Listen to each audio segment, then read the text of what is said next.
Hey guys, gonna get started. So I'm Matt Turck. Nice to meet you all, see you all. Just before we start, just out of curiosity, I'm interested in the general level of familiarity with the topic that you guys have. How many of you are developers? Okay, so it's a strong developer audience. How many of you are working on connected devices and that type of thing? Okay. Cool. All right. So it's a talk that focuses more on the on this emerging industry and where it's going and that type of thing, as opposed to necessarily a purely technical discussion. But I think for developers who are interested in this world and considering building products and starting companies and that type of thing, I think it should be interesting. And by the way, it's a talk. I'm open to having questions during the conversation. It doesn't need to be like a formal. So like, a speaker to audience type thing. I view those events much more as a sort of a community, building exercise. So having said that, let's jump into it. Quick word about me. So I'm a VC, venture capitalist. I'm a partner at a great firm in New York called First Mark Capital. We invest in typically at the Series A stage. We do the occasional seed as well. And I'm very passionate about the Internet of Things world as an investor, as an organizer, and as an occasional blogger. So as an investor, I invested in 3 companies, connected devices and Internet of Things platform in the last 9 months. So it's something I'm looking at very actively. As an organizer, so I do a couple of large sort of tech events, meetup type things in New York. With a combined membership of about 7,000 people now. One is Data-Driven NYC that focuses more on sort of data-related, big data type things. But the other one is Hardwired NYC, and it's only an hour away. If you guys are occasionally in New York, it's a fun community to be part of. So we talk about the Internet of Things, 3D printing, robotics, that type of thing. This month's event is actually tonight, and we've been fortunate to have like the best sort of CEOs and thought leaders in the space. So just check it out. So you can go to hardwirenyc.com if you're interested. And I write occasionally about the space. So I don't even know if you can really see here, but there's one article I published in TechCrunch called "Making Sense of the Internet of Things." That's interesting in terms of like showing. I'm actually going to show this slide later, but interesting in terms of showing a little bit of a diagram of the industry, sort of like a Terry Kajawa type chart that helps understanding what are the moving pieces. So.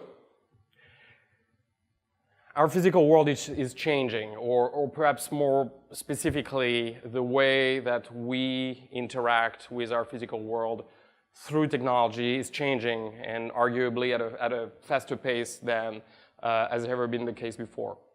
So, as we all know, over the last, couple of years maybe, there's been this almost weird apparition of all those devices that seem to have come out of nowhere.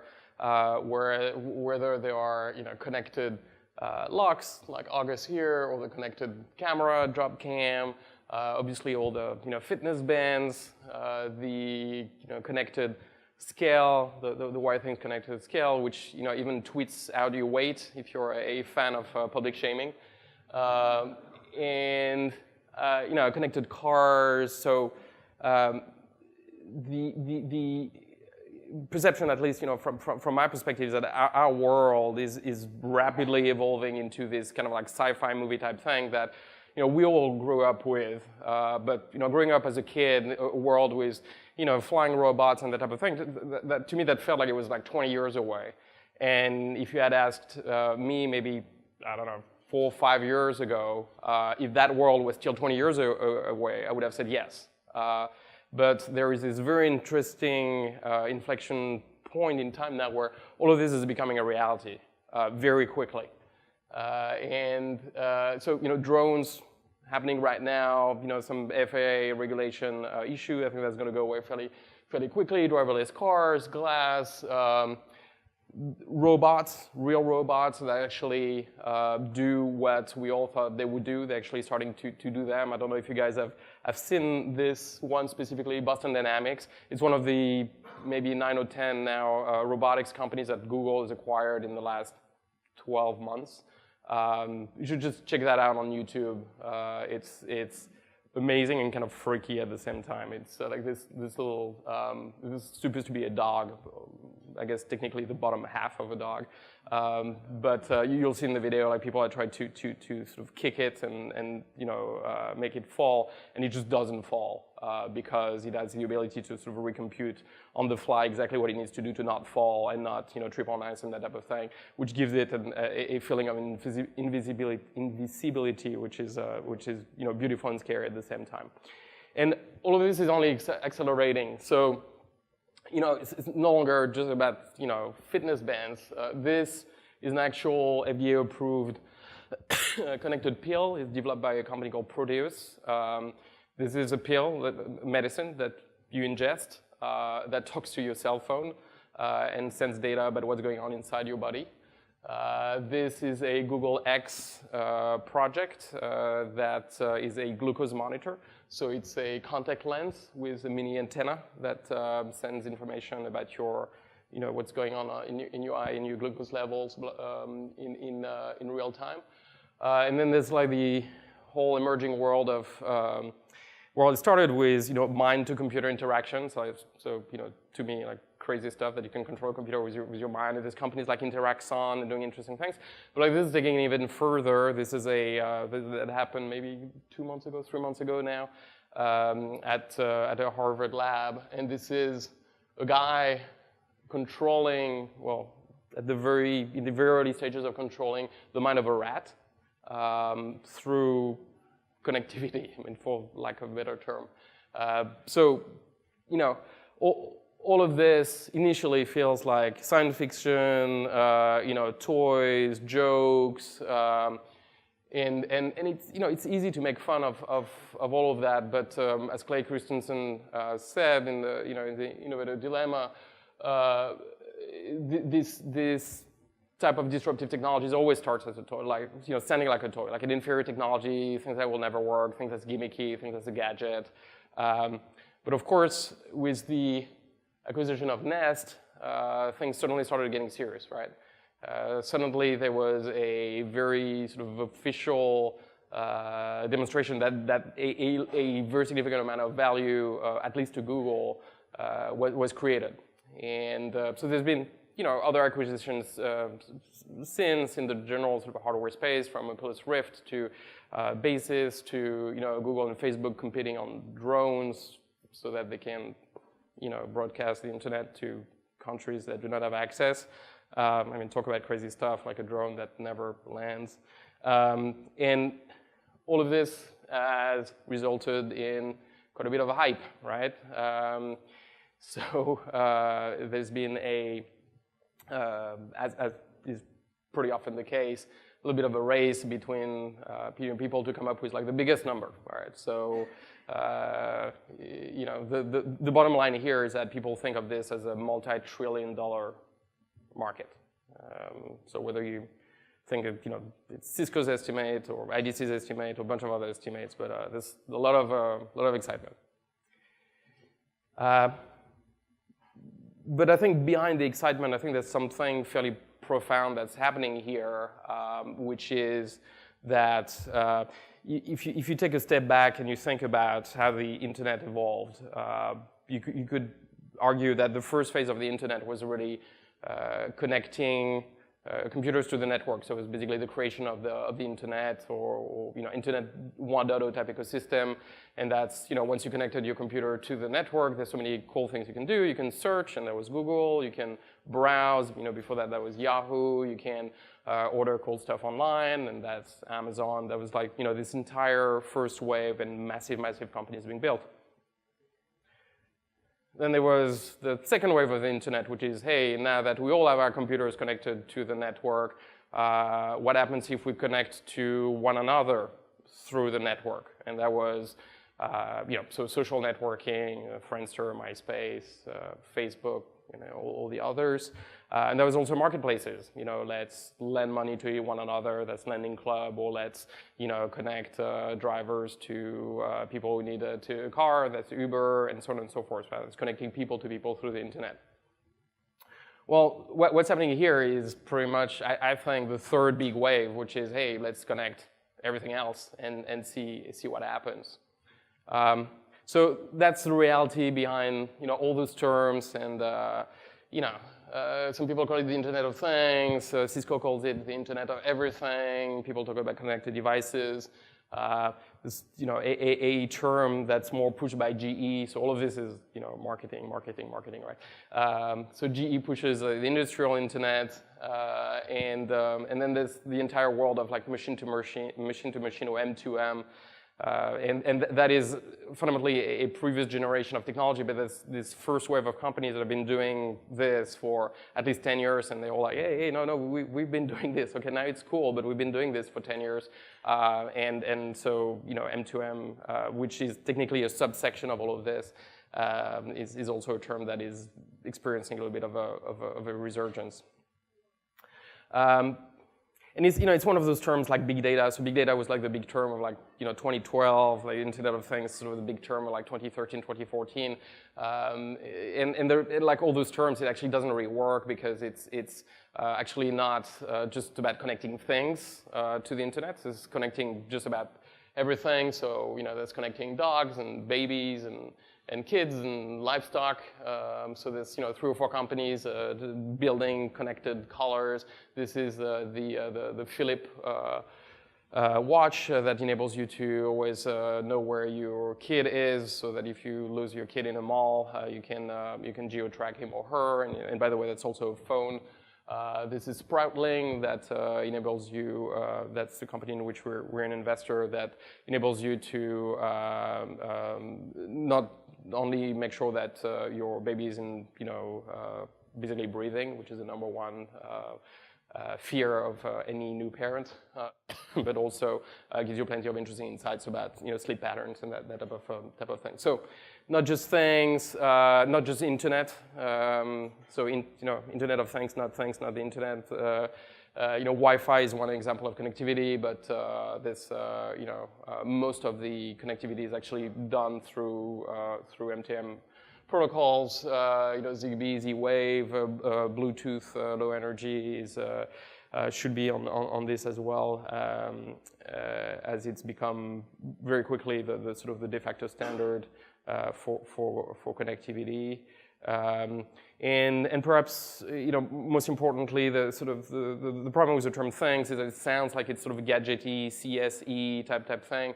And it's really, the whole point of this is that, it's great that, Fitbit and Jawbone and Nest and all of this is getting a lot of attention in the press, but it's almost missing the point that what is truly important about this, to me, is everything else. So it's smart cities, it's better healthcare system, it's energy, it's transportation. So what happens if you connect all of this?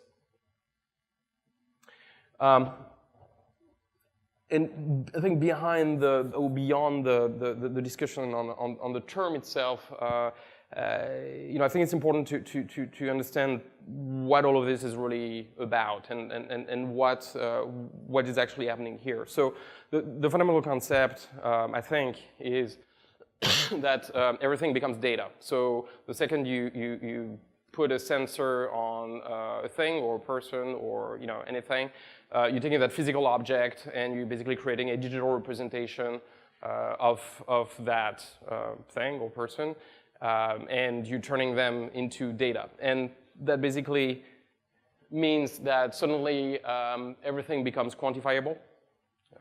So particularly a number of things that that you would not have been able to quantify before because it was too expensive or took too long or too much effort, and maybe you didn't care. And it's some of it is trivial or not. Some of it is okay. Well, in this case, my plant should be watered or my dog should be walked. So maybe it's trivial, but I would argue that for pet lovers it probably isn't. But it's also okay, in a healthcare context, how many times do doctors in the hospital actually wash their hands? How many of my patients as a doctor actually adhere to their pill-taking requirements? All of those are very important, important life-changing things that can be monitored now because you have very cheap sensors that you can tag on to all those things. So that's the one-way interaction.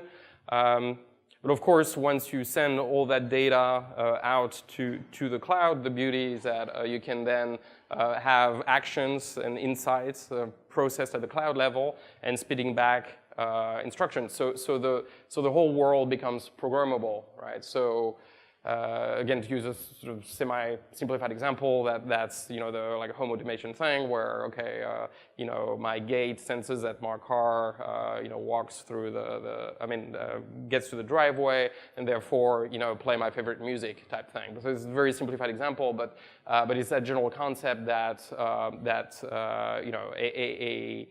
sending data to the cloud triggers a reaction and you can basically control the physical world that way. So initially you can set the rules, and there's a great company called IFTT that you guys probably know if you look at the space that gives you a menu of a bunch of different rules, and you can add your rules to the platform. But over time, all of this gets increasingly automated, right? Which is either beautiful or scary or both. And then the third consequence, which is, so there's like the one-way interaction, the two-way interaction. The very powerful concept here is that there's also an interaction of many to many. So, people talk about sort of data network effects, but the fundamental reality here is that once you connect a product to the internet, the product can learn not just from its interaction in that specific context, but it can also learn from all the other products which are similarly situated, right? So your Nest thermostat can learn from what's happening in your house, but it also learns from all the other Nest thermostats. And that basically means that all those products, all those mundane products which are becoming connected are becoming increasingly intelligent over time. So this is a completely different way of thinking about the world, right? Like you would buy one of those products and you'd bring it home and it would basically do on day one the same thing as it will do on day 20, and then you end up throwing it out, but it's fundamentally the same product. Here you essentially take the brain out of that product, which used to be in the physical device.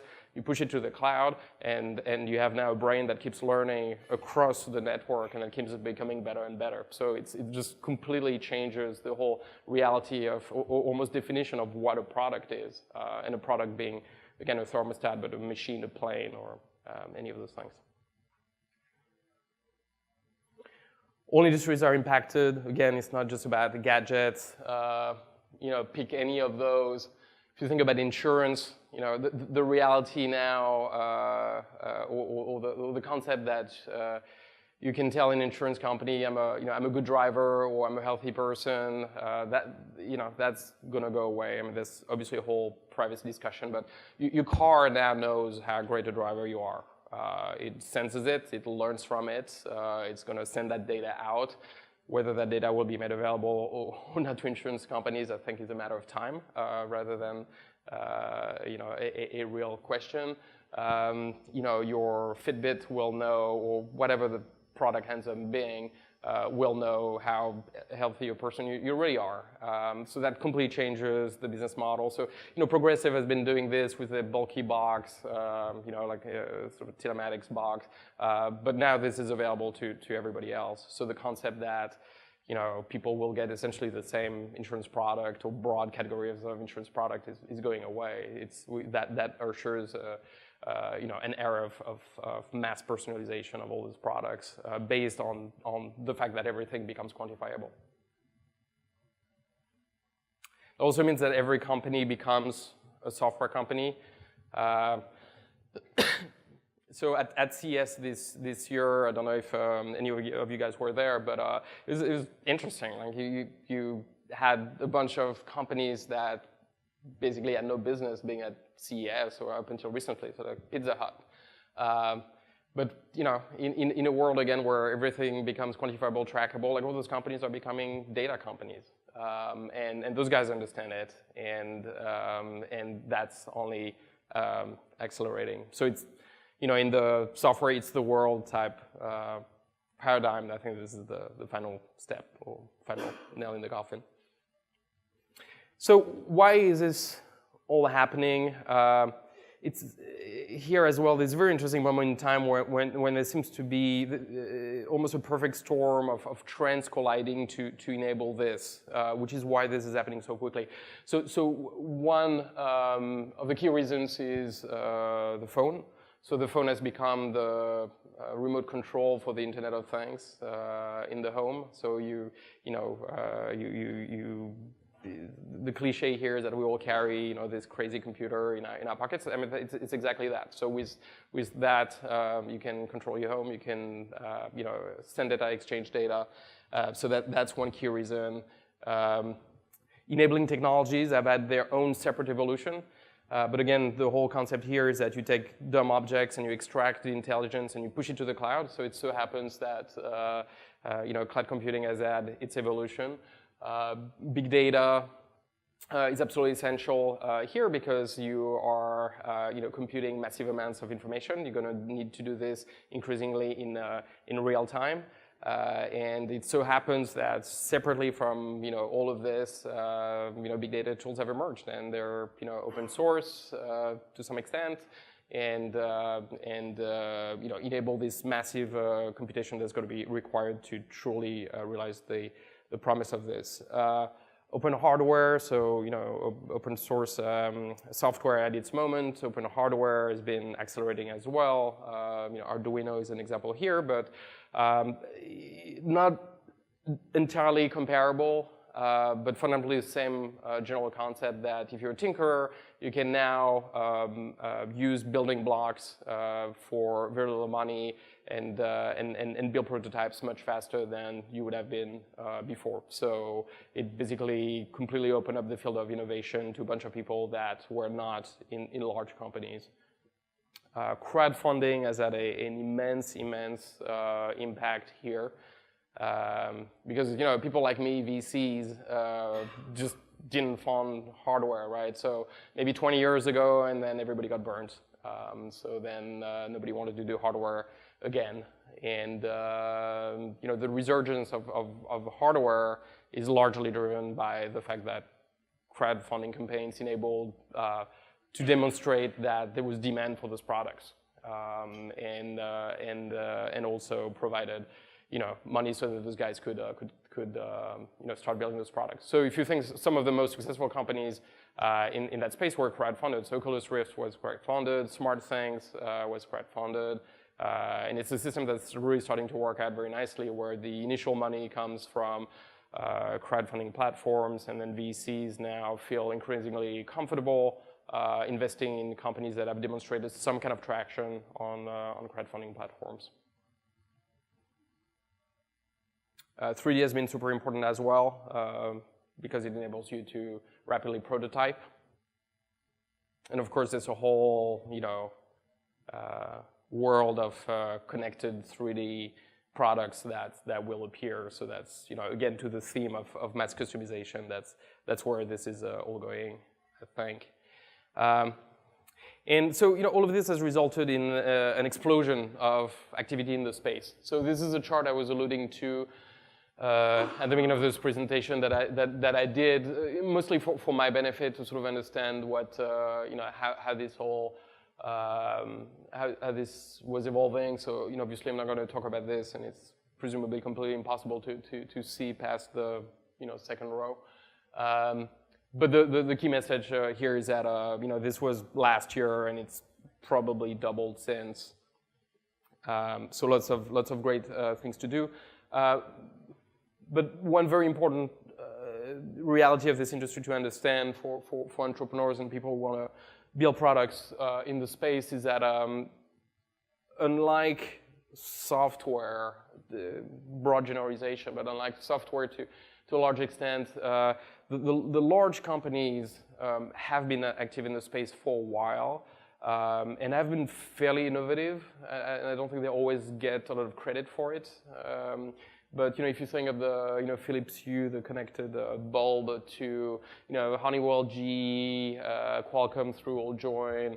If you think of home automation, companies like Comcast, Time Warner, Fios, Verizon Fios, admittedly through a third party, but they've been offering a home automation product for a bit. So it's something that's always not very cool to admit in the sort of like startup world, because but that's the reality of it, and I think that needs to be understood. And I still think, I'm obviously a big startup fan, and I think the key innovation will come from startups, but I think it's important to acknowledge this.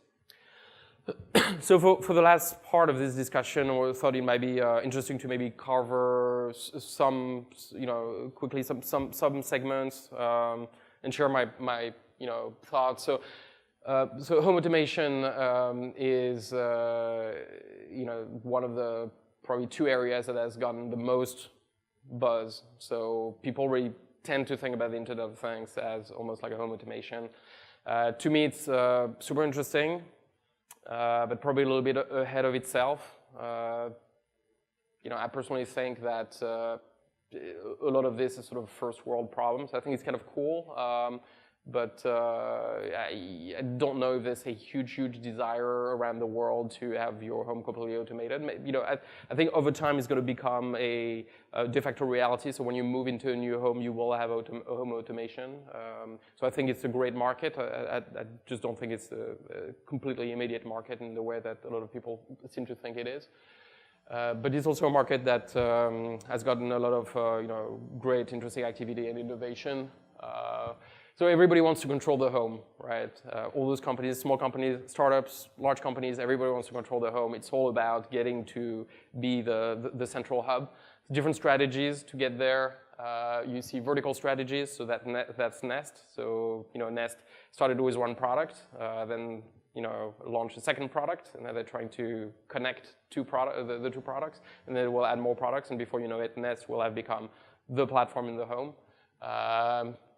August sort of trying to do the same thing, connected locks. Canary is an interesting company in New York. I think the security aspect of home automation is interesting because there is a true driver for it, and Canary is an interesting company. And then you have horizontals, so companies that are trying to build hubs, so smart things, which is probably the most successful there. Revolve, a bunch of others where they're trying to create those platforms. Wearables, so wearables to me is that's really tricky. So I think it's fascinating. I think the promise of it is super interesting.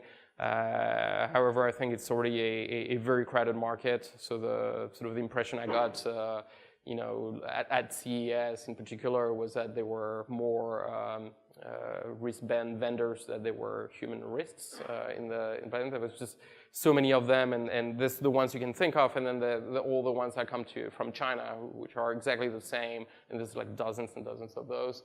And I think all of those are fundamentally 1.0 products. I think they're very sort of cool, interesting for the first few weeks. I think for people to not take them off or forget to put them back on in a month after buying them, I think the products are going to have to become much better, and I think they are. But to the earlier point about the fact that it's all about data, I think that's exactly this. So you're going to need, I think, to get a lot more value from the data than what you currently get. Who has one, by the way? Who's wearing one now? Okay, it's 3. It's actually, especially for a developer crowd, it's kind of fascinating. Who had one at some point and stopped wearing it? Okay, that's me too. Okay, interesting.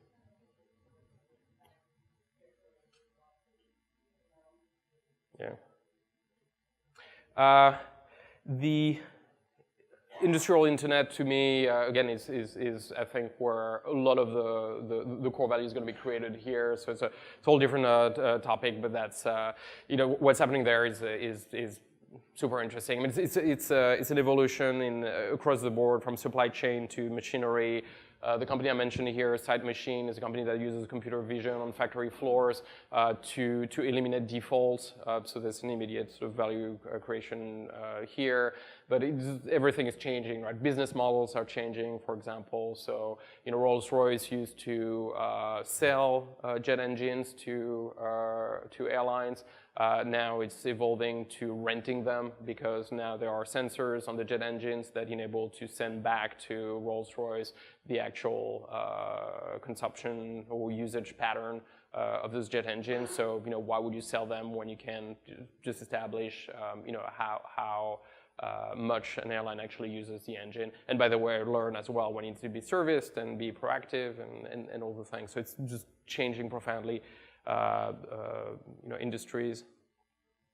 Robotics, there was the cover in The Economist just a couple of weeks ago that talked about this. So this longer weighted age is happening, and I think robotics is particularly interesting when it comes to connected robots. So drones is robots in the home, robots on factories, is robots. Selling robots, which we don't talk as much. Drones is absolutely happening. So there's drones we all play with, but drones as sort of industrial products, definitely happening right now. Several companies trying to do very interesting things. And again, it's all about the data. So a drone in an industrial context is something that takes off automatically on pre-scheduled missions. Follows a pre-arranged, flying circuit or covers a zone and sends data directly to the cloud. So over a mine, over a construction field. So that's those become data collection mechanisms.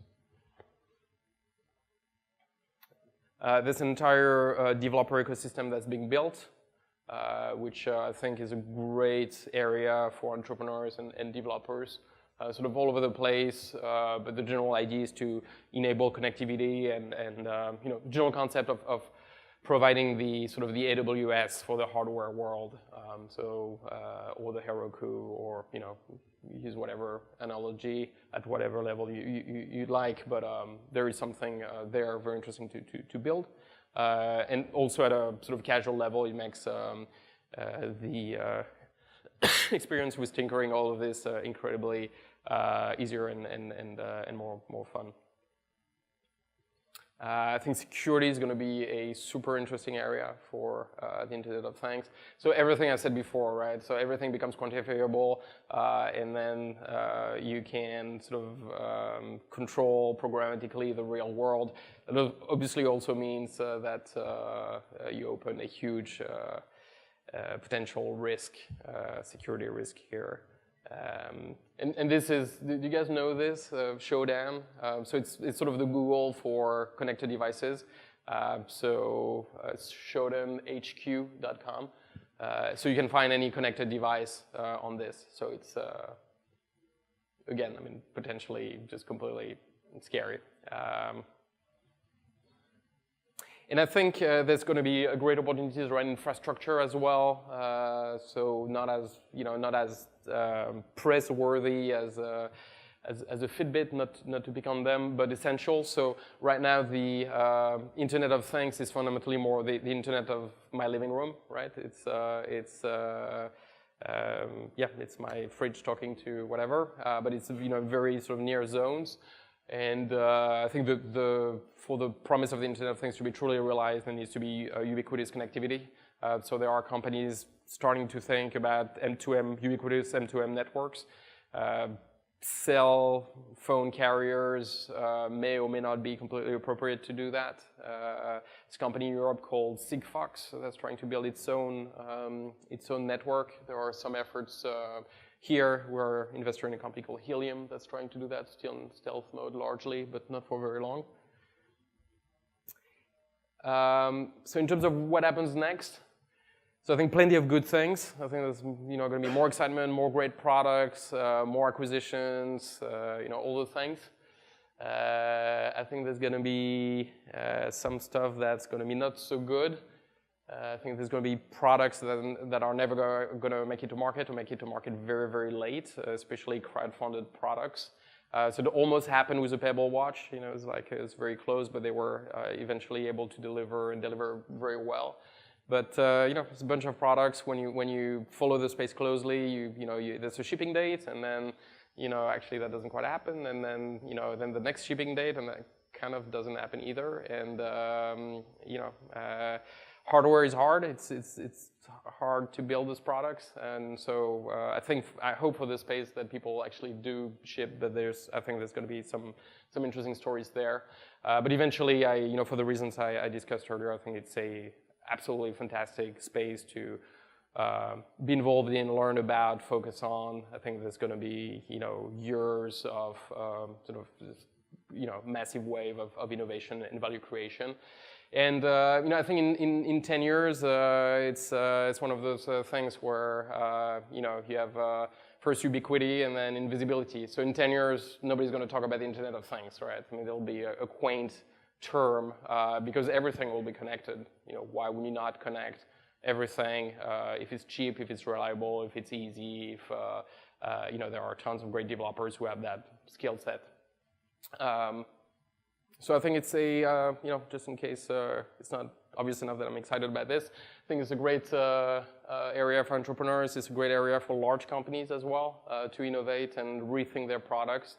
I think some of the large companies we talked about have done this. So we want to encourage everyone to spend more time doing all of this, and just to do my little shameless plug again.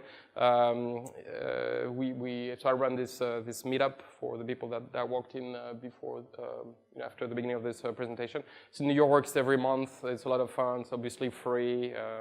It's a great community, and we've had the best speakers in the space, and we continue to have the best speakers in the space. We have Brie Pettis from MakerBot at the event tonight, and it'd be awesome to have you guys to be part of that community. So that's all I got. Thank you very much. Yep. Sure. Did anyone have any questions? Yes. When you were talking about home networks, what was the difference between vertical and horizontal? I'm not familiar with that terminology. Yeah. So it's a difference of approach rather than a technical difference. So the horizontal approach is a company like SmartThings basically is a platform, and it enables you to plug in various products into the platform.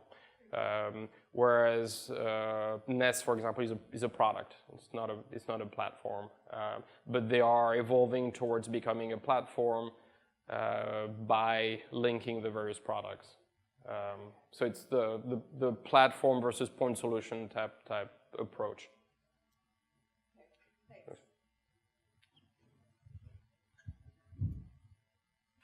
What do you make of Nike's layoffs in their hardware division? I think it's a consequence of the fact that wearables is becoming this crazy category. It's been obviously the hotly debated topic of the last couple of days, and nobody exactly knows what's going on. But I think there's going to be a lot more of that. I think the concept of a glorified pedometer is only going to take so many companies so far, and I think there needs to be. I think the industry needs to have its iPhone moment, right, where you go from basic products to something that is truly a game changer. And I think until you get to that stage, I think sales are going to be growing, but not growing as fast as they could. It's sort of unclear what they're going to do, by the way. They might be working with Amazon or. So I think it's the result of a fundamentally crowded market. On the home automation front, you mentioned it as a sort of first world problem. Do you think that's related to price points of the connected devices now? I mean, lights and things are still very expensive Are you tracking that data? Do you have anything on that front? Yeah, no, possibly.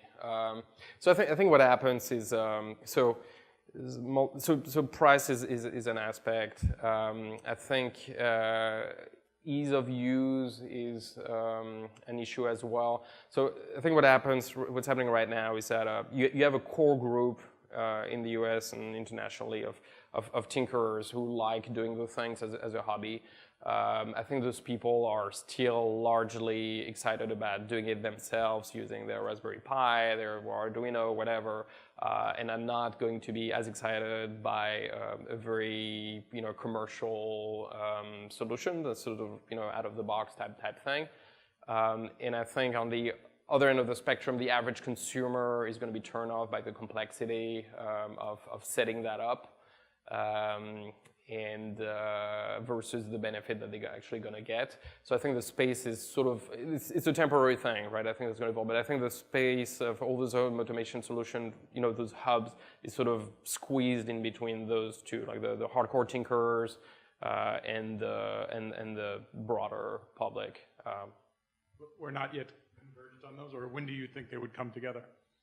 To me, I think it's actually going to take much longer than people think. And I think the large companies there are going to be playing a real role. If you're just a consumer and you kind of think it'd be kind of fun, like if all of this was linked and I could control stuff from the office. If Comcast or Time Warner offers me a solution that's not bad, and I'm not I don't derive particular joy from installing something in my house. Am I going to go with the startup I've never heard of, or am I going to go with the company that I may not completely love but I kind of trust? So I think it's tricky. I think some of those companies are going to be successful. I think who knows? That comes through the territory of early stage. But I think it's a company like Smart Things. Some of the things are going to be very successful. There's going to be great successes in the space. But as an overall trend, I think it's a little tricky.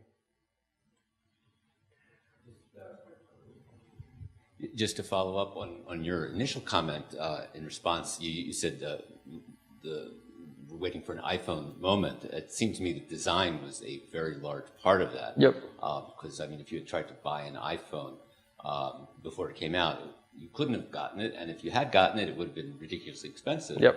But generally the price follows the scale, right? So yep. You have to have the right product first. It seems to me is what you're saying. Yeah, absolutely. And who is able to build that product at scale?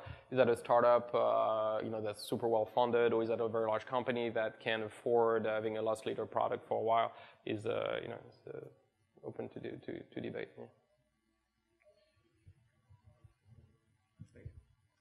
All these solutions and platforms and products are using their own infrastructure, protocols, and so forth. Do you see, or do you think there's a need for an industry standard to standardize across communication platforms and yeah, no, so short answer is yes, and that's a long conversation, but fundamentally that's one of the aspects that's sort of holding back the space is sort of uniform data exchange between devices and the fact that everybody connects with a different system. But so on the slide on infrastructure, I mentioned companies that are trying to solve this. I think it's a very important problem. I think it's an unsolved problem, but I'm pretty sure that's a problem that's going to be solved fairly soon because it's an obvious problem. There's a lot of people thinking about it, and VCs like me investing in companies trying to solve the problem. But fundamentally, there needs to be at a minimum a platform which would have a little bit of a Swiss Army knife approach to all this, where whether you connect via cell phone, Wi-Fi, Bluetooth, any of those things, you should be able to plug into that platform, and you should be able to exchange data with another device that may be connecting via a different protocol. But that's, I think, going to be solved. At one point in your presentation, you mentioned that home automation in the future will become standard. It will become standard with any new home. Do you see any standards emerging or any companies that aren't like the big expensive like Lutron or Crestron that makes really expensive stuff. Really focusing on installed, you pre-wire or pre-whatever your home or your business for that. It's new or lower cost. So short answer, not yet. Not yet. So that's what everybody wants to be, but so Crestron and although they're trying to make a comeback, but largely missed the bus on this. So that's what everybody else is trying to be. If you ask, a Smart Things or any of the companies that are on the slide, that they're trying to be that. But the concept of pre-wiring, I think, is going to be how it eventually becomes a reality. Again, because I think there's only so many people who are happy to like tinker and install. But I think there'll be a lot of people who are going to be interested in moving into a brand new condo and have everything wired up.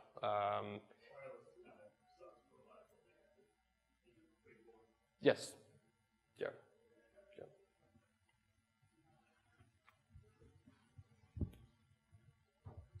Hi. What about the roadblocks that are currently restraining this industry? I think obviously we know with the drones there's some FCC issues going on there, but what are the other maybe legal, privacy? I mean, I know those kinds of things, but are there any other things that are just waiting to unleash this industry?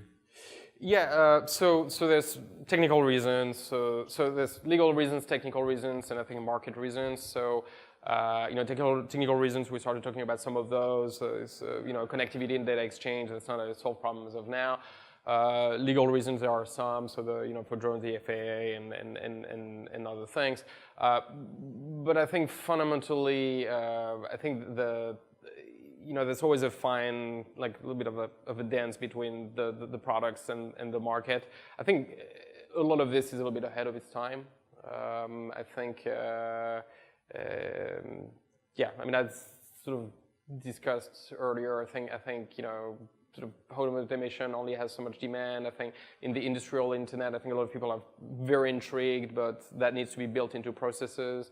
I think wearables is interesting, but doesn't quite deliver on its promise yet. So it's going to take time. So I guess this, one thing to take away from this presentation is I think there's a lot of excitement now, and it's a fascinating area, but it's going to be, it's going to be up and down, right? There's going to be, it's like sort of the hype cycle, right? It's going to go up, like everybody's going to keep talking about it, and everybody's going to be disappointed, and eventually, the true value is going to be realized. But it's a 10-year trend. It's not a 2-year trend.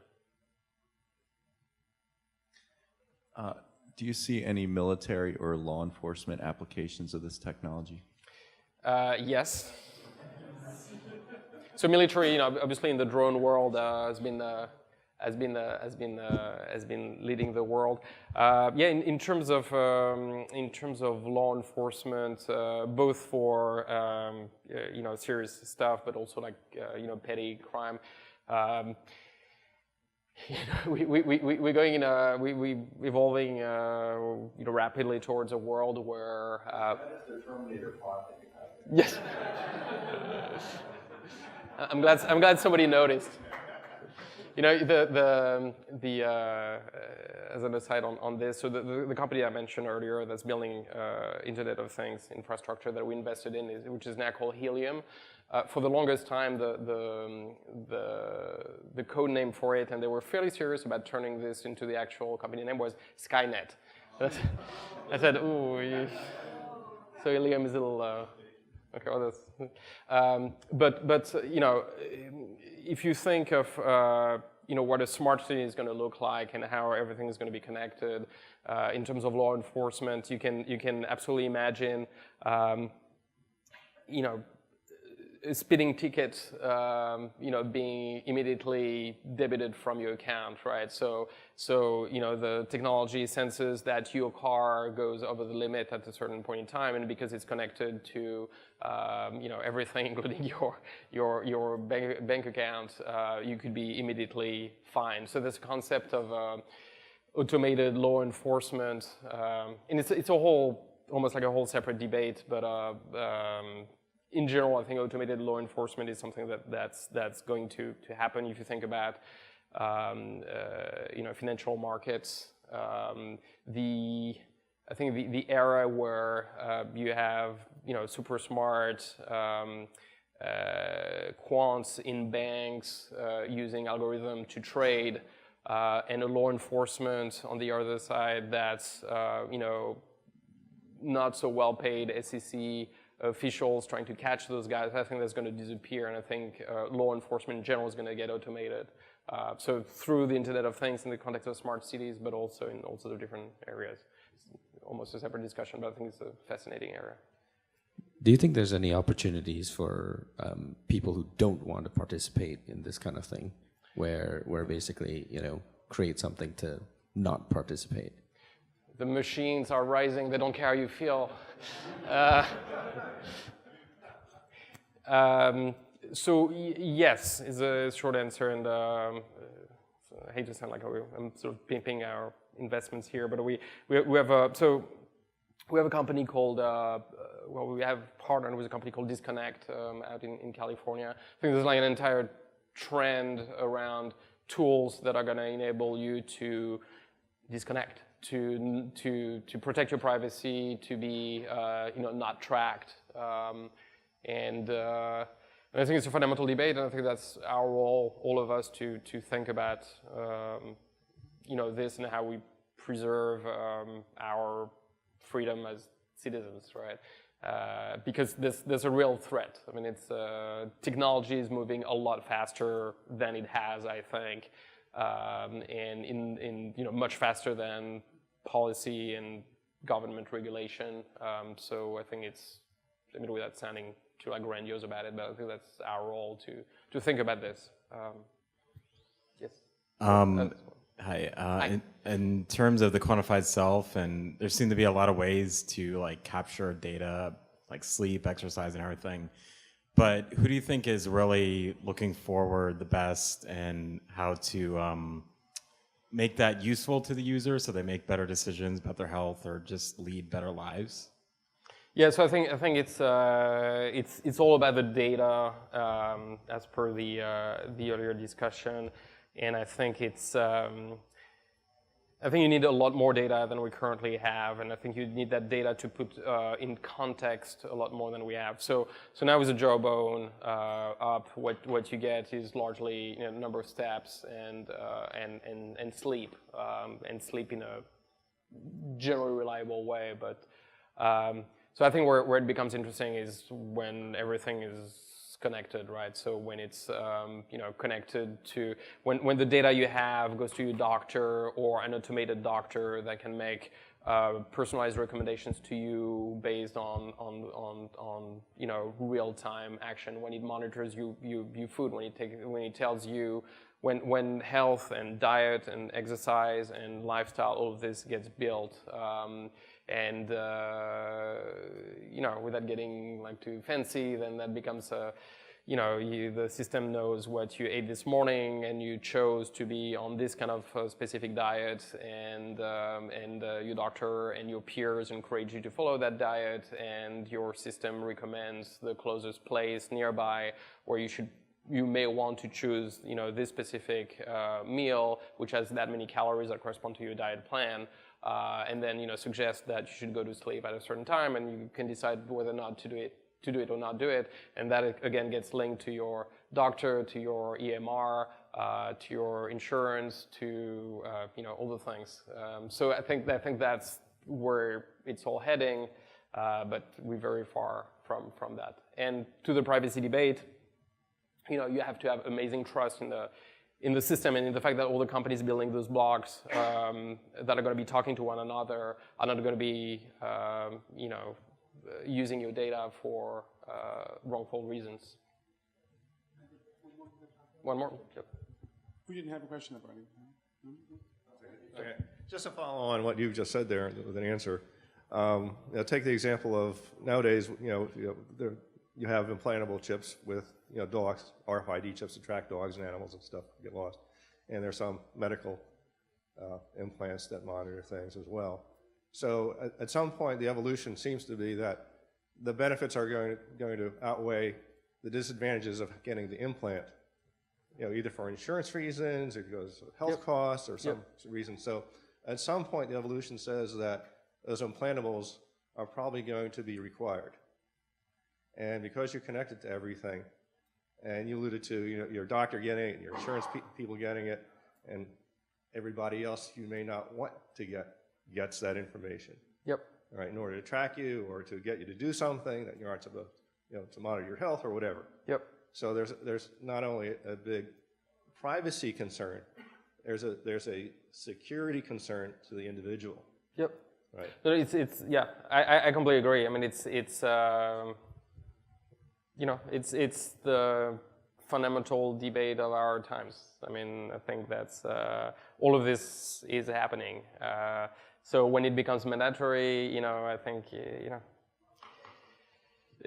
so who knows? I mean, if you think of what privacy meant 8 years ago, before the rise of Facebook, and what it means now to, especially millennials, and the rate at which people essentially gave up privacy in return for a benefit, which is social connection.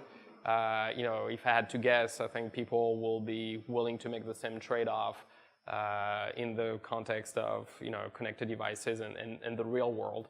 But I don't think people should be making that trade-off too easily. I think, again, it's our role as citizens to think about all of this very carefully.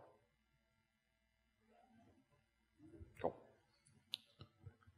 Thank you, ladies and gentlemen. Please put your hands up for Matt Turck. Thank you.